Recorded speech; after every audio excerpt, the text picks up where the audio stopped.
இப்போ ஃபஸ்ட்டு டிப்பாக என்ன பார்க்க போகிறோம் அப்படின்னு எந்த சமையல் செஞ்சாலும் நம்ம பயப்படாமல் இருக்கலாம். அதுவும் பார்த்திங்கன்னா ரேஷனில் கொடுக்குற பாமாயில் வந்து நெய் மாதிரியே இருக்கும். நம்ம இந்த மாதிரி ரெடி பண்ணி வச்சிட்டோம் அப்படின்னு சொன்னால் எப்போதுமே வந்து நல்லா நல்லெண்ணெய் மாதிரி சூப்பராக நல்ல வாசனையோடு இருக்கும். ரேஷன் கடை பாமாயில் நம்ம அப்படியே பயன்படுத்தாமல் அதை கொஞ்சம் அந்த பித்தத்தெல்லாம் முறித்து நம்ம பயன்படுத்தும் போது பித்தம் வாந்தி இதெல்லாம் இல்லாமல் இருக்கும். அதுக்கு அடுப்பில் வந்து கடாயை நல்லா ஹீட் பண்ணிவிட்டு நம்ம எண்ணெய் வந்து அது கூட சேர்த்துடலாம். எண்ணெய் பாதி நல்லா ஹீட் ஆனதுக்கு அப்புறமா ஒரு 2 கொத்து கருவேப்பிலை, அதுக்கப்புறம் பார்த்திங்கன்னா கல்லுப்பு, கொஞ்சமாக இஞ்சி, நான் துருவி வச்சுருக்கேன், கொஞ்சமாக வந்து புளி, இதை எல்லாமே நல்லா உருண்டையாக பிடிச்சிட்டு அதுக்குள்ளே நம்ம சேர்த்துடலாம். இந்த மாதிரி சேர்க்கும் போது பார்த்திங்கன்னா நம்ம வந்து இந்த மாதிரி நம்ம பித்தத்தை முறிச்சிட்டா சமையலுக்கு வந்து பயப்படாமல் நம்ம பயன்படுத்திக்கலாம். நம்ம எண்ணெயோட சேர்த்த புளி வந்து நான் கருகிரிச்சு பாருங்கள். இதுக்கப்புறம் எண்ணெயை நல்லா ஆற வச்சு நல்லா ஒரு பாட்டிலில் நம்ம வந்து ஸ்டோர் பண்ணி வச்சோம்னா எல்லா சமையலுக்குமே பயன்படுத்திக்கலாம். இப்போ அடுத்த டிப்ஸ் பார்த்துடலாம்.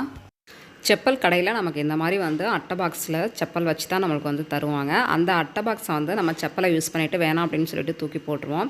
அதை வந்து தூக்கி போடாமல் இந்த மாதிரி 4 பக்கமும் இருக்கிற அட்டையை வந்து நம்ம வந்து கட் பண்ணி எடுத்துகிட்டு இந்த மாதிரி வந்து நம்ம ரெடி பண்ணி வச்சுக்கலாம். நான் வந்து ஒரு 3 பாக்ஸ் எடுத்துருக்கேன். அந்த 3 பாக்ஸையும் இதே மாதிரி நம்ம கட் பண்ணிவிட்டு நல்லா இந்த மாதிரி வந்து நம்ம ரெடி பண்ணி எடுத்துக்கலாம். நான் பார்த்திங்கன்னா 3த்தையும் வந்து கட் பண்ணி எடுத்துருக்கேன். கட் பண்ண அட்டையை சப்போர்ட்டுக்காக பார்த்திங்கன்னா நம்ம கொஞ்சமாக க்ளூகன் அப்ளை பண்ணி அதை வச்சிடலாம். இதே மாதிரி பார்த்திங்கன்னா எல்லா பாக்ஸையும் நம்ம ரெடி பண்ணி வச்சிடலாம்.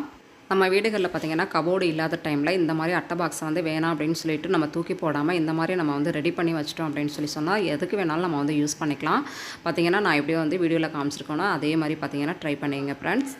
நீங்கள் எந்த மாதிரியான திங்ஸ் வைக்கிறதுக்கு விருப்பப்படுறீங்களோ அதே மாதிரி வந்து நீங்கள் வந்து அரேஞ்ச் பண்ணி வச்சுக்கலாம். இப்போ நான் பாட்டிலோட மூடி தான் எடுத்திருக்கேன். சப்போர்ட்டுக்காக பார்த்திங்கன்னா அடியில் கொஞ்சமாக க்ளூகன் அப்ளை பண்ணி நல்லா ஸ்டாண்டு மாதிரி ரெடி பண்ணியாச்சு ஃப்ரெண்ட்ஸ். உங்களுக்கு பிடிச்சிருந்துச்சி அப்படின்னு சொன்னால் கண்டிப்பாக ட்ரை பண்ணி பாருங்கள். இப்போ நெக்ஸ்ட் டிப் என்னங்கிறத பார்த்துடலாம். வீடு துடைக்கிறதுக்கு நிறைய வந்து லிக்விட் வாங்கி நம்ம வந்து பயன்படுத்துவோம். இருந்தாலும் பார்த்திங்கன்னா நம்ம வீட்டிலே கூட வந்து நம்மளால் முடிஞ்ச அளவு கல்லுப்பு, மஞ்சத்தூள் இதெல்லாம் வந்து நம்ம வாரம் போட்டு நல்லா க்ளீன் பண்ணுவோம். இருந்தாலும் பார்த்திங்கன்னா நம்ம வீடுகளில் நான்வெஜ் நம்ம சமைச்சோம் அப்படின்னு சொன்னால் இந்த ஒரு பொருள் போட்டு நம்ம வந்து க்ளீன் பண்ணோம் அப்படின்னு சொன்னாவே வீடு ஃபுல்லாகவே நல்ல வாசனையாக இருக்கும். அது என்ன பொருள் அப்படின்னு சொல்லிட்டு பார்த்துடலாம். ஃபஸ்ட்டு வந்து ப்ளைனாக வாட்டர் வச்சு நம்ம ஃபுல்லாகவே வீடு துடைச்சி எடுத்தாச்சு. அதுக்கப்புறமா பார்த்திங்கன்னா நான் வந்து ரோஸ் கலர் கம்ஃபர்ட் தான் எடுத்திருக்கேன். இது வந்து ஒரு 4 ரூபாய் தான் இருக்கும். இதுவே பார்த்திங்கன்னா நம்ம 2 டைம் வந்து நம்ம வந்து வீடை வந்து சூப்பராக வந்து க்ளீன் பண்ணலாம்.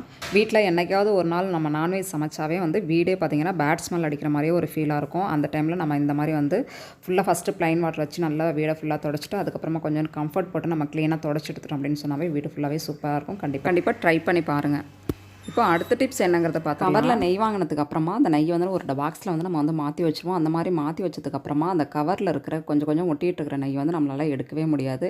அதை யூஸ் பண்ணுறதுக்கு டேரெக்டாக வந்து நம்ம வந்து அடுப்பில் வச்சோம் அப்படின்னு சொன்னால் உருகி போயிடும். அதுக்கு பதிலாக இந்த மாதிரி நீங்கள் நம்ம டெய்லி வெந்நீர் போடுவோம், அப்படி இல்லைனா குழம்பு சாதம் இந்த மாதிரி செய்வோம் இல்லையா. அப்போ வந்து அந்த குழம்பு சாதம் இறக்குனதுக்கப்புறமா அதுக்கு மேலே பிளேட் வச்சு இந்த மாதிரி வந்து நம்ம வந்து அந்த நெய் இருக்கிற அந்த கவர் மேலே வச்சிட்டோம் அப்படின்னு சொன்னால் ஈஸியாக வந்து உருகி வந்துடும்.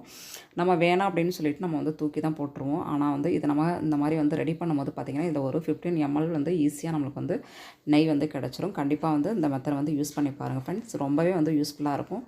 வேணான்னு தூக்கி போடுற பொருளையும் பார்த்திங்கன்னா நம்ம இந்த மாதிரி வந்து ரீயூஸ் பண்ணிக்கலாம். கண்டிப்பாக ட்ரை பண்ணி பாருங்கள். தேங்க்யூ. இப்போ அடுத்த டிப்ஸ் என்னங்கிறத பார்த்துடலாம்.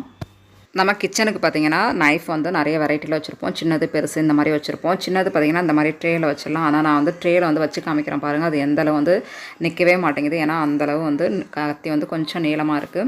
அதுக்காக பார்த்திங்கன்னா நான் இன்றைக்கி வந்து தூக்கி போடுற வாட்டர் பாட்டில் தான். இதில் கூட இப்படியெல்லாம் பண்ண முடியுமா அப்படின்னு சொல்லி யோசிக்கலாம். ஆமாம், நம்ம ஃபஸ்ட்டே பாட்டில் வந்து அந்த ஸ்டிக்கர் வந்து கட் பண்ணி பாட்டிலை விட நைஃப் வந்து பெருசாக இருந்துச்சு. ஆனால் வந்து செட் ஆகுதா என்னன்னு சொல்லி தெரியல. வெயிட் பண்ணி பார்க்கலாம். இப்போ பார்த்திங்கன்னா நான் வந்து கட் பண்ணிவிட்டேன். நான் ஃபஸ்ட்லேயே வந்து கட் பண்ணிவிட்டேன். இருந்தாலும் பார்த்திங்கன்னா நல்லா சூப்பராக ஸ்டாண்டு மாதிரி நம்மளுக்கு ரெடி ஆகிடுச்சு பாருங்கள். தூக்கி போடுற வாட்டர் பாட்டில் கூட ஃப்ரெண்ட்ஸ் நம்ம இந்த மாதிரி வந்து ரெடி பண்ணிக்கலாம். இதுக்காக நம்ம வந்து கடையில் வந்து காசு கொடுத்து வந்து பாக்ஸோ அல்லது ட்ரேவோ நம்ம வாங்கி வந்து யூஸ் பண்ணணும் அப்படிங்கிற தேவையில்லை. அப்படி இல்லைனா 2 சைடு நம்ம வந்து ஒரு ஹோல் போட்டு இந்த மாதிரி வந்து ஹேங் கூட நம்ம பண்ணிக்கலாம். வாட்டர் பாட்டிலோட மே போர்ஷனையும் பார்த்திங்கன்னா நம்ம ஃபனல் இல்லாத டைமில் இந்த மாதிரி வந்து யூஸ் பண்ணிக்கலாம். அதுக்கப்புறமா நம்ம வந்து பாட்டிலோட மூடியிலே வந்து ஹோல் போட்டு இந்த மாதிரி வந்து ஸ்க்ரப்பர் வச்சுக்கிறதுக்கு யூஸ் பண்ணிக்கலாம்.